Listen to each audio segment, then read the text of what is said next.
अगर आप में से कई ऐसे लग रहा हो कि यार इससे तो मेरी एफिशिएंसी नहीं आ रही है, तो आप अपना वेस्टेज वाला टाइम जो है ना उसको इंक्लूड करना स्टार्ट करिए किसी तरीके से।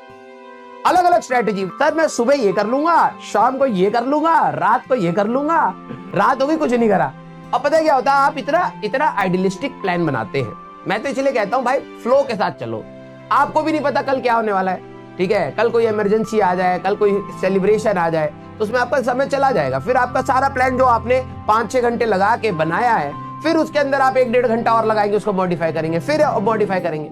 इससे बेटर है कि आपका जो भी समय बर्बाद हो रहा है उसको आप हर समय पर, मतलब हर मोमेंट पर ही कंट्रोल करते रहिए। मैं जिन बच्चों को एड्रेस कर रहा हूं वो कौन से बच्चे होते हैं जो लेक्चर्स देखना बंद कर देते हैं। मैं पीछे का रिवाइज नहीं करूंगा तो मार्क्स कैसे लाऊंगा, मेरे को तो लग रहा है मैं भूल रहा हूं। वो सभी के साथ हो रहा होता है। अब आप क्या करते हैं, आगे वाले चैप्टर्स पे फोकस कम कर देते हैं। मैं यहीं पे बता रहा हूं, यहीं से डिफरेंस स्टार्ट होगा। आगे वाले चैप्टर्स पे आप फोकस कम कर देते हैं। आपको लगता है मैं पीछे से रिवाइज करते आऊंगा और 20 तारीख तक मैं खत्म कर दूंगा सिलेबस, और 20 तारीख तक आपकी खत्म होने की हालत हो जाएगी। सर क्या करें, कुछ समझ नहीं आता। क्योंकि नॉर्मल ह्यूमन टेंडेंसी है, जैसे जैसे आप चीजों को मतलब छोड़ के आगे बढ़ते हैं तो आप भूलते हैं चीजें। रिवीजन स्ट्रेटेजी आपके पास होनी चाहिए, ये बात अलग है। अब आप ये देखिए कि आपके जो normal day to day lectures चल रहे हैं, देखो भाई डीपीपी का अभी लोड नहीं लेना है। मैं कई बार बोल चुका हूं, बच्चे क्लास अटेंड नहीं करते हैं, फिर बीच बीच में आते हैं sir DPP pending, module pending.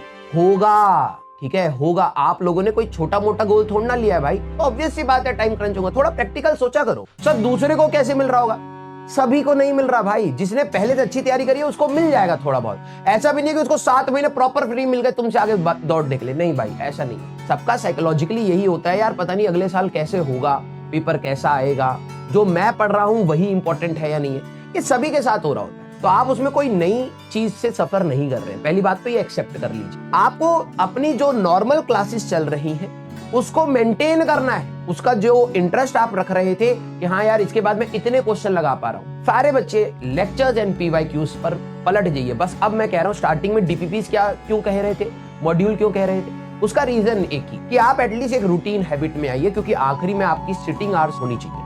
Starting में सिलेबस कम होता है, 1.5 घंटा पढ़ोगे खत्म, सो जाओ खेल लो, बिल्कुल कर सकते हो। लेकिन अब आपको सिटिंग आवर्स देने पड़ेंगे, और वो सिटिंग आवर्स की प्रैक्टिस कौन कराता है, फर्स्ट फेज। अब आप अपने लेक्चर्स को देखिए, आप उसके अंदर के पीवाईक्यूज, और बचा अगर समय फिर से PYQs, that's it. Revision strategy अब आप कैसे बनाएंगे, देखो कोई भी फिक्स रिवीजन स्ट्रेटेजी किसी के लिए काम नहीं करती।